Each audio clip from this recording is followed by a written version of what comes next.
Mr. Frang was born on August 1st, 1924, and served in the U.S. Army during World War II, both in the United States and in the European theater. His highest rank was Private First Class. Good morning, Mr. Frang. Good morning. Where were you when you starting to think about the war? Where were you when you heard about Pearl Harbor? I was in high school at that time, and my sister had just gone over to Africa to fight. She was a nurse in the Army, and she'd gone to Africa to fight against Rommel, and it happened, and I was in high school, and we all was very anxious about that time. Yeah. What made you decide to enlist? We just wanted to go beat them son of a guns that were coming in on Germany, and I was a typical 17-year-old kid at that time, and I wanted to sign up and go. As a matter of fact, I had to get my mother to lie about my age so I could get to go in. And we'd been in a depression. I'd been away from home, and so my mother said, well, I could go. And that's where I got in the Army. So you decided to enlist. Yeah. And what happened then? Well, I went into Camp Grant, and I signed up to go in the Army. And my dad was Norwegian. He was a skier, of course, and I used to fly. We had scaffolds in Rockford where we would fly off and jump into a deep hill. And I belonged to a ski club, and so I said, well, I'm going in the Army, and they asked me what I wanted to do. I said, well, I'd like to join the ski patrol. And so they said, okay, and they signed me up, and I come out to Colorado.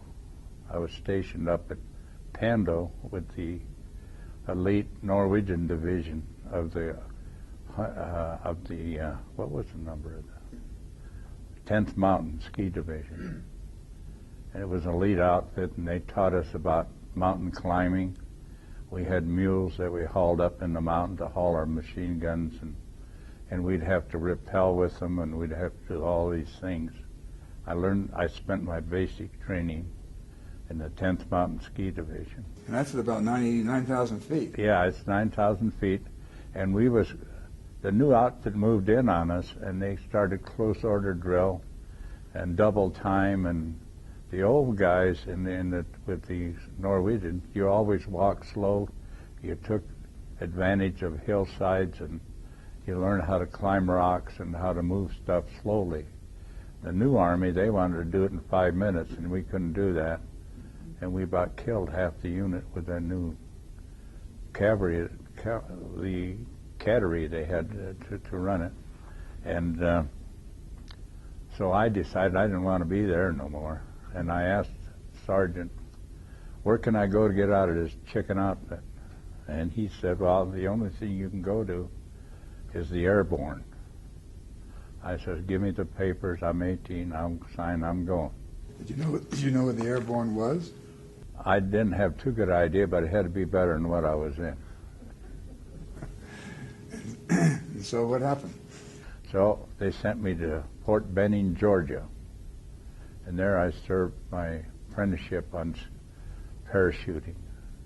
We had towers, we'd fly out of towers, we would do all those things, and we'd get in a plane, and we had to make three qualifying jumps to become a paratrooper. So how about your trip over? Yeah, well, that was another story. I got to go in the Liberty ship, and it's a kind of a cattle ship. We was all stacked up on the walls of the ship, and we went over in January, and it was a stormy time, and it was really bad. And North Atlantic is really high waves. Your ship would go up and bump 3 times, and then the whole thing would shake, and the walls would be moving, you know. And so then we had hit such a rough bunch. We was in a convoy. We lost one of the propellers off the ship. so we couldn't keep up with the convoy. We had to go back and wait. So the convoy went on, and we had to limp across about 3 miles an hour, I think. We had to go clear across the Atlantic Ocean in a boat with there was a few U-boats and stuff. They were sinking so much. If you ever remember the time, or someone tells you about the time when they were knocking out so much shipment going to England all the time. We was loading up England, getting ready for the invasion. And so it took quite a while to get across.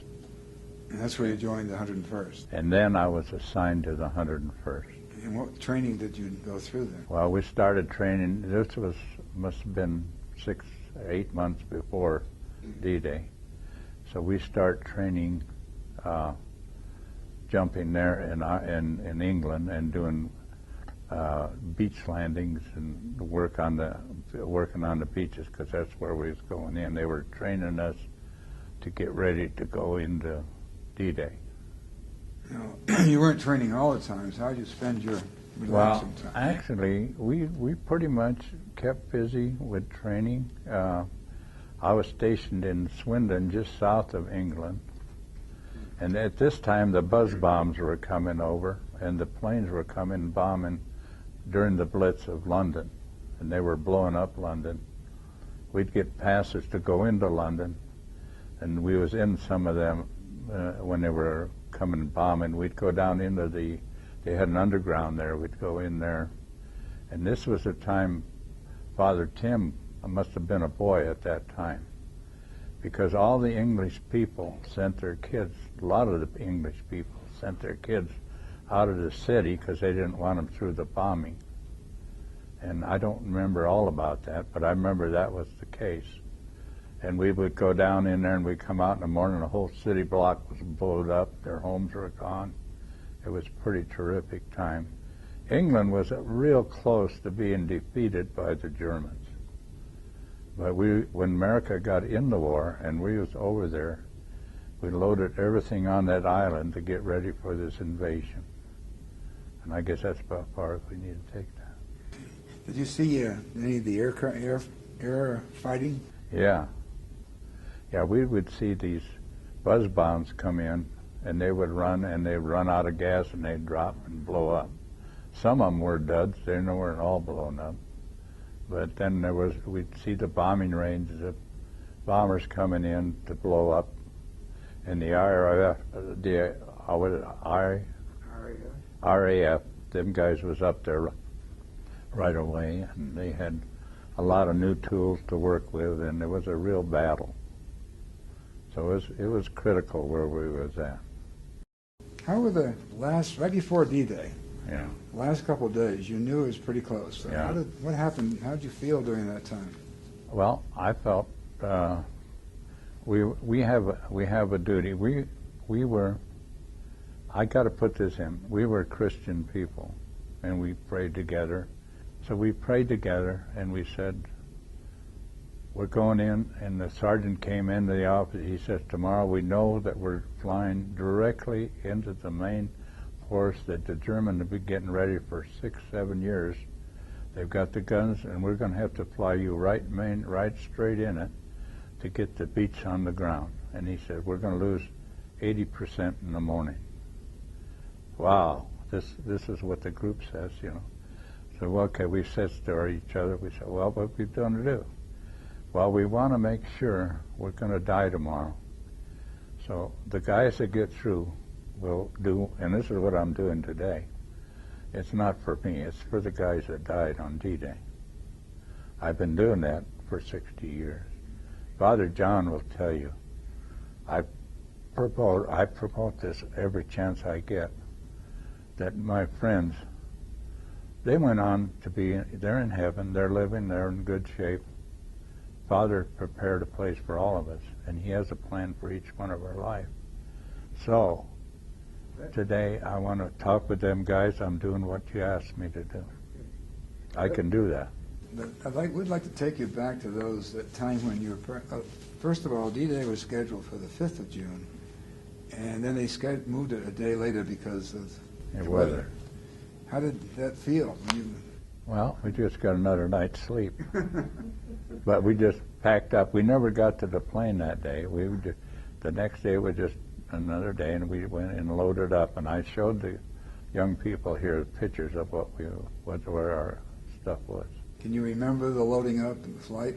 Yeah, I remember every bit of that. Tell us. Yeah. Well, we had to carry TNT on our legs. We had big bundles of TNT. We was either carrying a part of a mortar or part of a machine gun, and we all had to go in together. And it was a big mess. You understand, we had 80% casualty, but we was getting prepared, just getting prepared.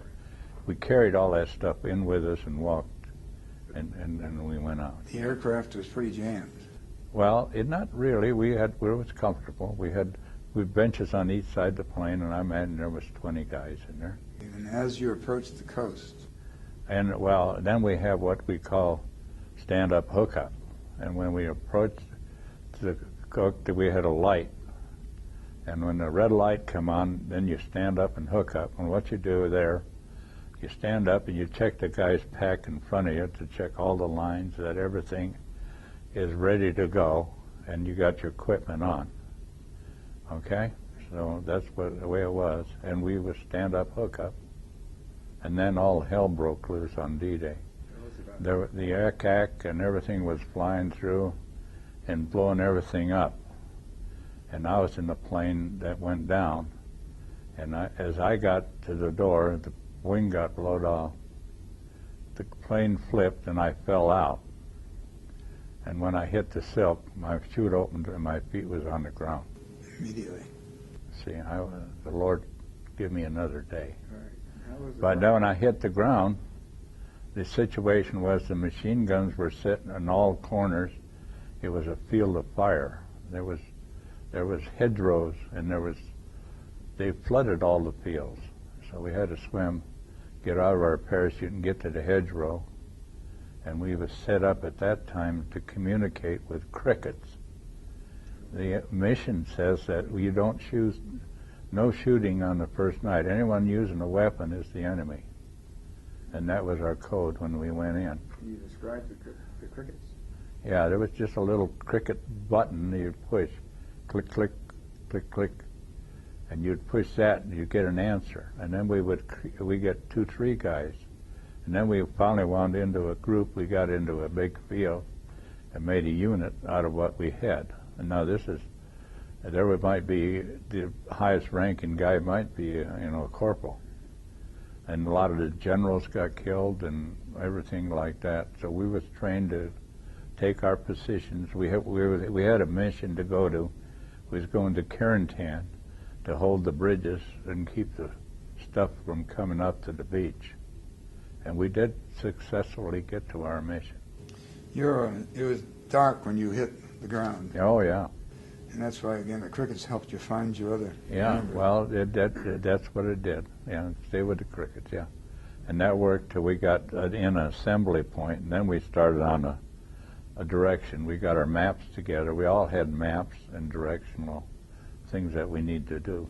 How many people from your squad survived that? I had one. Yeah, Gilstrap. And he was my buddy clear through the war, till I got hit in Holland. So while you were fighting in Normandy, how long were you there before the division was relieved? 15 days. Yeah, that's all it was. Seemed like forever, but it was 15 days. And somebody else took your place? Well, what they did, they got in on the troops, and we was holding line getting ready to take off on a push. So the main army came up and took over our positions. So when you were relieved, you went back with the division. How did you go back out of France? We caught an LSD, flat bottom boat, where they were brought tanks and stuff in. We got one of them and we rode back to England in that. And then once you got back to England, you started training for your next... Then they sent a whole new bunch of guys from the States. And we rebuilt our units completely. But that was the end of a real tough road.